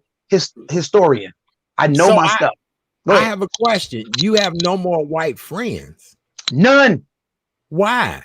Because they revealed themselves in conversation. See, I didn't eliminate them. They unfriended me because I called them to the carpet. See, I totally believe King says, judge you by the content of your character. But Malcolm X said, you got to use all three of your eyes to watch a white man, because it was white men that helped us get free, but it was white men that put us in jail. The thing is, we don't know the difference between one white or another until they reveal themselves. That's all I'm saying. But I'm an ex-cop. I called every cop out about police brutality that I witnessed and how they man, come on, this is how we gotta treat these niggas. And I was like, no, we're not doing it. I would have been a gangbanger then. So okay, because it would have to be the line of work that you're in. Because here's the funniest thing. I have friends of all walks of life, but most of my white friends are truly, still my good friends, still good business colleagues. Yeah. They actually were the ones that, did not turn their back on me when my platform recently changed. They're the ones that saying, listen, we want you, because you're chat daddy, to conduct these interviews. We don't care where your platform is. When I reached out to people of my own race and said, hey, I started a new show. Oh, where is it? Who's sponsoring it? Okay, send me an email about it. I'll call you if I ever have anything. Where my white colleagues have all said to me, guess what? I'm getting ready to give you A-lister stars. I'm getting ready to, because guess what, Art? We love you. So I guess it depends on who you are, where you are, and what your circumstance is. But most of my good white friends, they understand, they sympathize, they do all of that. But I guess it depends on the demographic you're around. I'm just gonna say that. Maurice, I see you want to say something too. Well, you know what, man? Here's the thing. Racism is a learned behavior. Nobody is born a racist. Someone has to teach you their differences. I have, like you, friends of all walks of life, all races, all creeds, and all that kind of thing. And I never say that's my white friend. That's my friend. Right. Now, I know that some of those folks might say, oh, this is my black friend from work. But, that's not my bag to carry. And, right. It hurts me, man, because we are supposed to be better than this. But the thing that really concerns me as far as black men are concerned, and Rome, you said it, man, it's been a campaign to eradicate us from day one, to move us out of our positions in our households, in our communities, and everything else. So we have to not be as sensitive as other people, because black men in this day and age are so sensitive right now. Yeah, I mean, they storming out the house, taking their stuff because they done fell out with their girl or somebody that made them mad. Suck it up, buttercup. Get your butt back in there and do what you're supposed to do. Yes, you pick your kid up from school. That's your job. That's your baby. Right. But we want the attaboy and the pat on the back or whatever. If we're going to get out this thing, and we have to get out this thing some way, we're going to have to come together. And I think what's really getting us right now is when we see these people out here protesting, it's those people protesting. It's not us protesting. It's those people. When certain people see Black Lives Matter, they don't think that they're black people, but they don't think that that movement represents them because they're not doing things the way that they would do them. Mm-hmm. So that's all those people that are not awake. I mean, we need to get unified behind one type of leadership. We can't go back and solve a 2020 problem with 1960s thinking, though. No, because like they say, these kids out here now, these ain't Martin's children, these Malcolm's children. And they have seen the hell that we went through, and they say, I ain't no way I'm going through that. You know what, Maurice, I think agreeing with you, this younger generation believe in multiple leadership, but what some of us who have the wisdom, because I've marched with Black Lives and BYP 100 in Chicago a lot, because I've always wondered, because before we march, it's a rally. I spoke at all of them that I went to. If I show up, I speak. And I'm able to encourage them. And then before I speak, I'm listening to their strategy. I'm an awesome chess player. So I take I get in their head about, okay, I like that. Is that the first thing you want to do? Because I always make them think about the consequences of your actions. If that's what you're looking to create, you're on point. But if that's not what you want, then I get what you're trying to do, and I'll show them here's an option to get the real result. Because they're young, they don't know if you slap water, it's gonna ripple. Because we don't have kids that just go to hey, throw a rock, what's happened, and then say, you know what? That's how life is. You send out vibrations. They can get bigger or smaller, depending on what you're talking about. So that's how I reach them, and I follow them, and they're making phenomenal strides. I said this entitlement group of people, including my 3 kids, I'm so impressed because that DNA that I didn't give them, called entitlement, is the reason why they're willing to march, because we're entitled to be acknowledged. And you see me when they go, yeah, that's right, I don't see color. Then you don't see me. I never thought about saying that earlier. But this generation, if you don't see color, you don't see me. I'm like, ooh. And so, Maurice, if you ever get a chance, just if you see a posting before and you got time, it's the best thing, because they will welcome you because they seek wisdom. And then just let them go do their thing.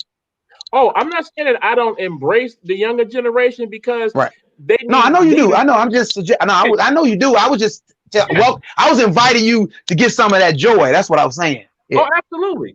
Because here's the thing, brother.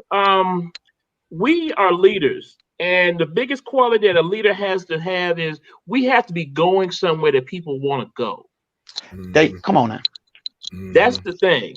We got these coffee house activists or whatever who used to sit up in Starbucks before we had a pandemic, and all these brothers out here talking about, I wish I would have been alive in the 60s. They back.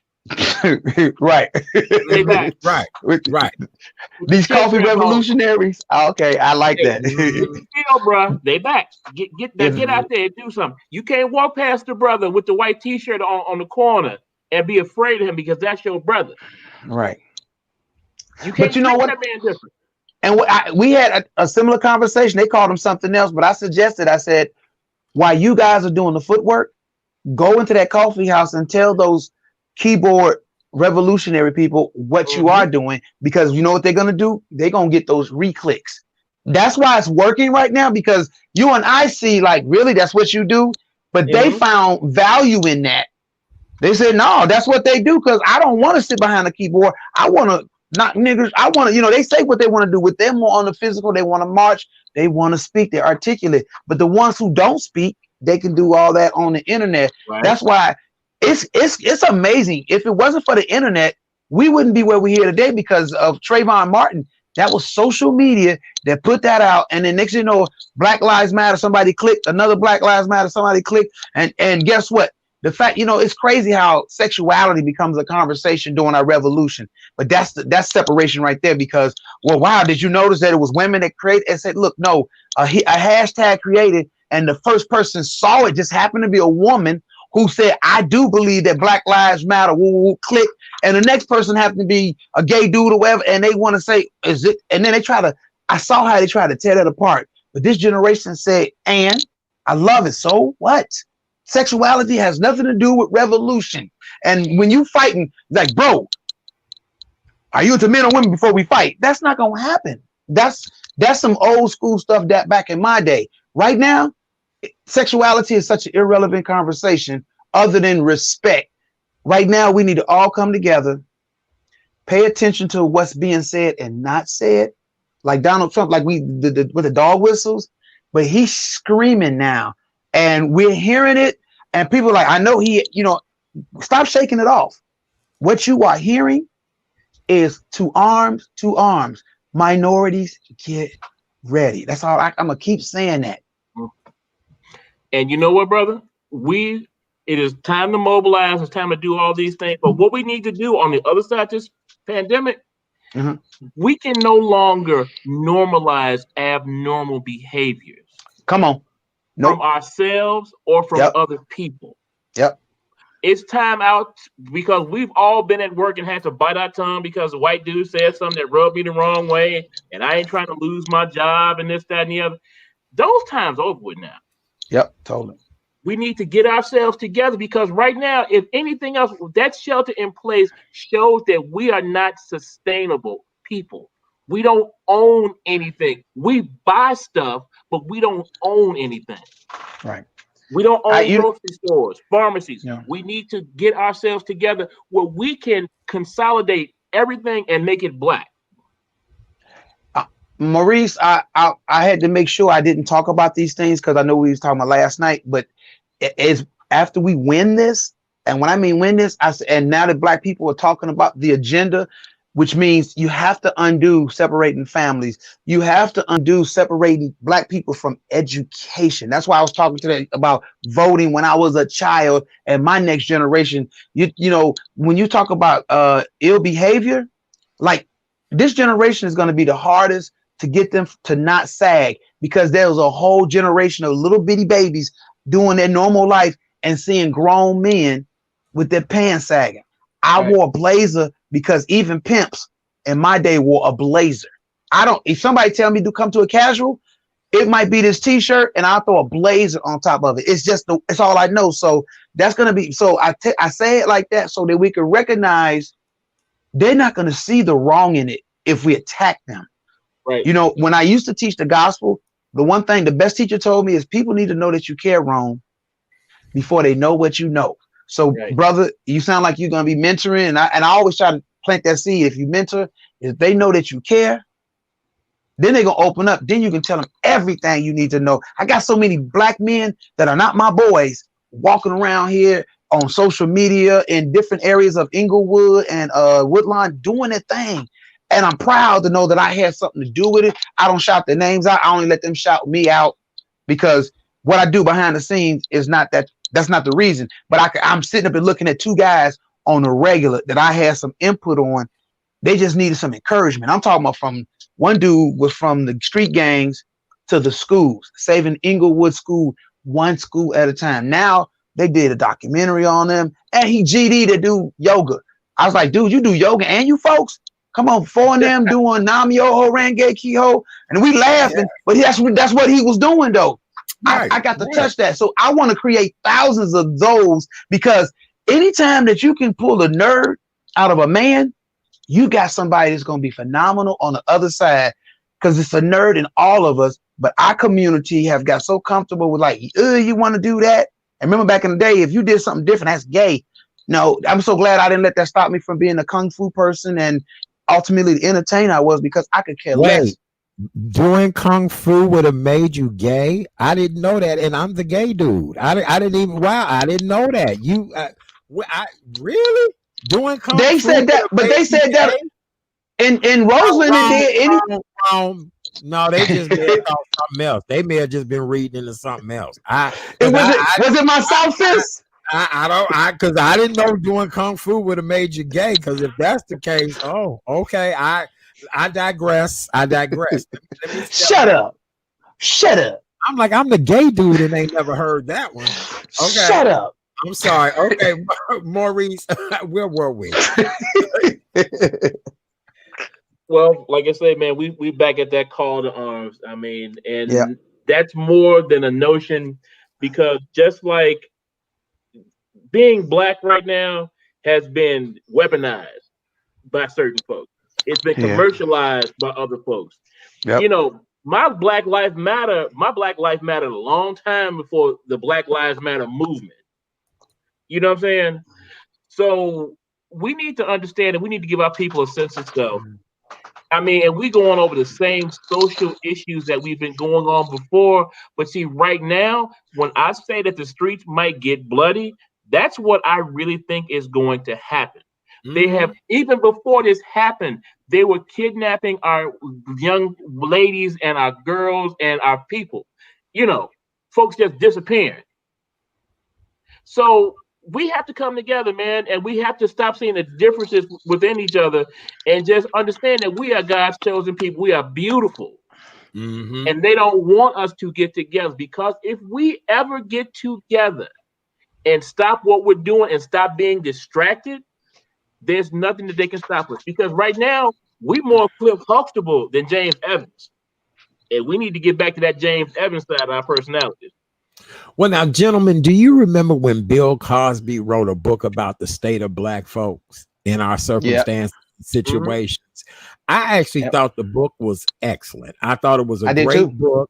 I hate to say this, and I know I'm probably going to get a little heat for this, but I think we've been off our mark for a minute now. I think that we've allowed a lot of things to just be, it is what it is. And I'm like, no, that's not necessarily how this should be. And then I was told that, you know, you need to go with the flow. This is how we do it around here.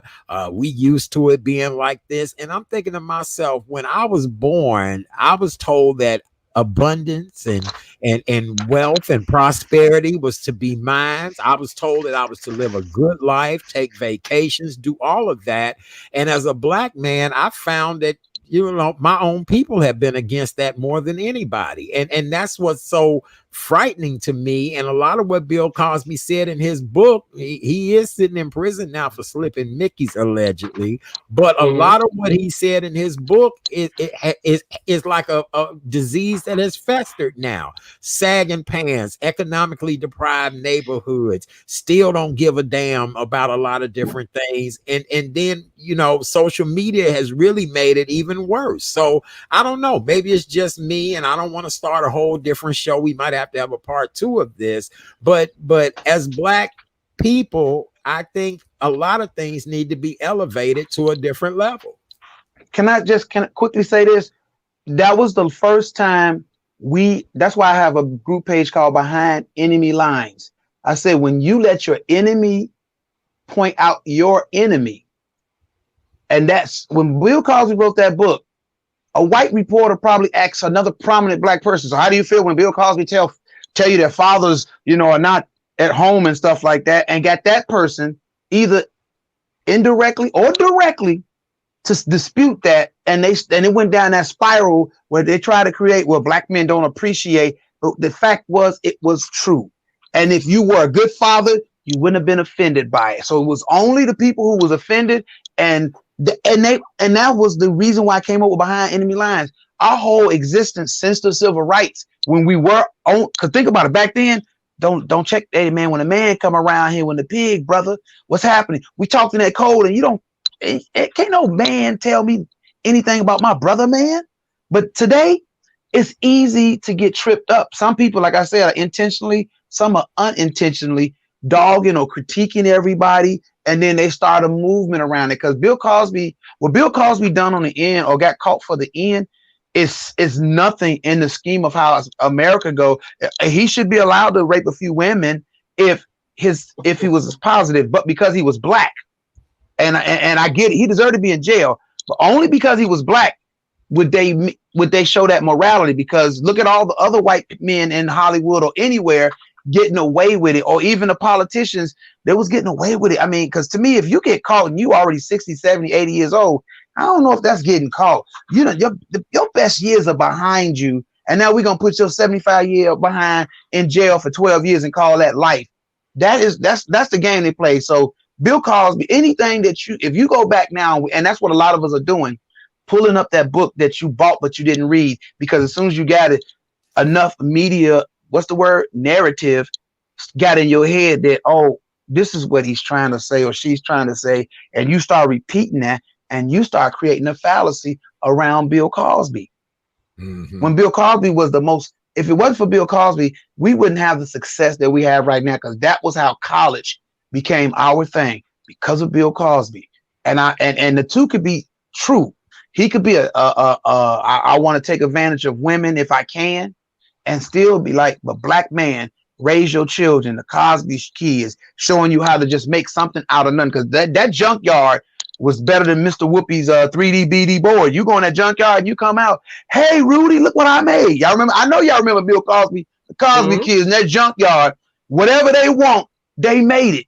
Do you see? So when Bill Cosby started trying to put down the sag in the pants, you know, that was early 90s when the hip hop had invested a lot of money in saying, if it's in their music, it's in their life.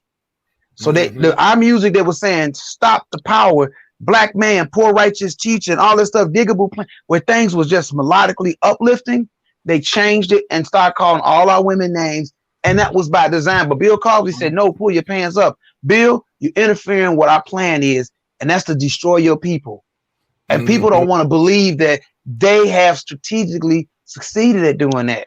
Now they're going, oh, is that what was happening? We told you. Well, Preston made a good point too. All right, gentlemen, let's wrap up tonight's show. Maurice, I'm going to let you give closing thoughts, and then Rome, I'm going to let you give closing thoughts. This has been a great conversation, gentlemen. Go right ahead, brother Maurice. Okay. Well, right now, early voting is upon us. If you're in Chicago, October 1st, you can start to early vote at the Loop Super Site. And on October 14th, it's going out to the wards. So you can go out to your local polling places in the wards. There's some websites, voteforjudges.org, which gives you judicial evaluation information. If during the election you find any kind of fraud, any kind of voter suppression, intimidation, ACLU.org is a good place to go. And there's also a group on Facebook. It's the Illinois Black Voter Initiative. We routinely post information that's pertaining to this upcoming election and just the whole electoral process in itself. I want to thank you all, man, just for having me today in this conversation, and just bringing some more awareness, man, to the things that we're living in, and you know how we can get on the other side of it. Maurice, my friend, you did an outstanding job. How can we support a small Black-owned business that makes damn good food? How do we do that, brother? Please tell us how we do that. Our website is bigmoonthego.com. It's currently under construction because, like I said, since COVID, I had to kind of shut it down because I had business coming at me that I could no longer fulfill. But we will be back though. But that's our website, www.bigmoonthego.com. All right, Big Mo on the go. I appreciate you. Rome Anthony, closing thoughts.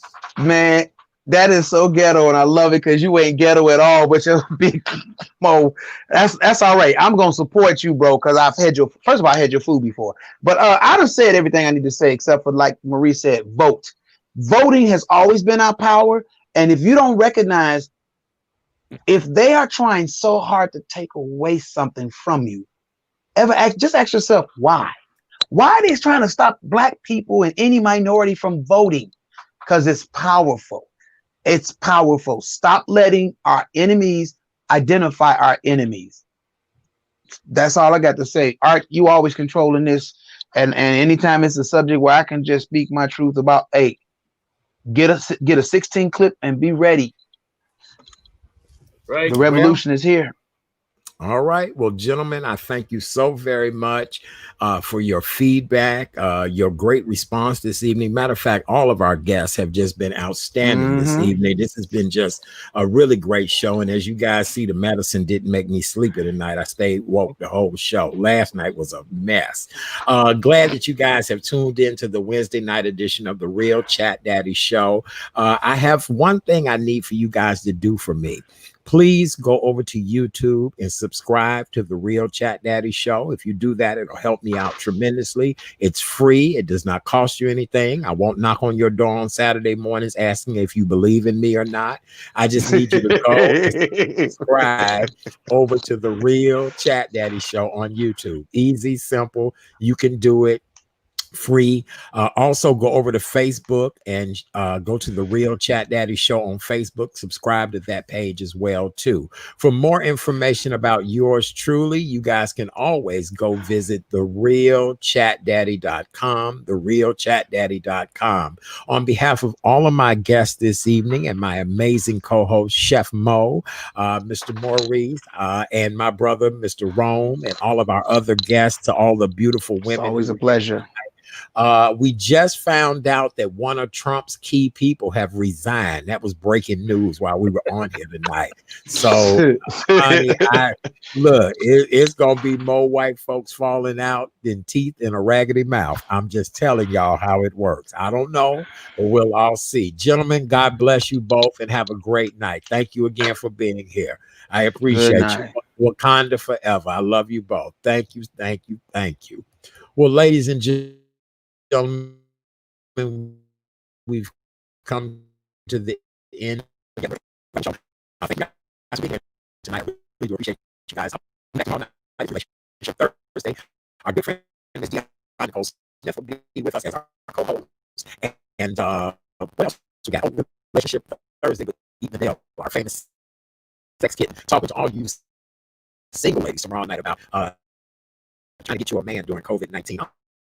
Oh, you single ladies. Oh, you single ladies. Yeah, that's tomorrow.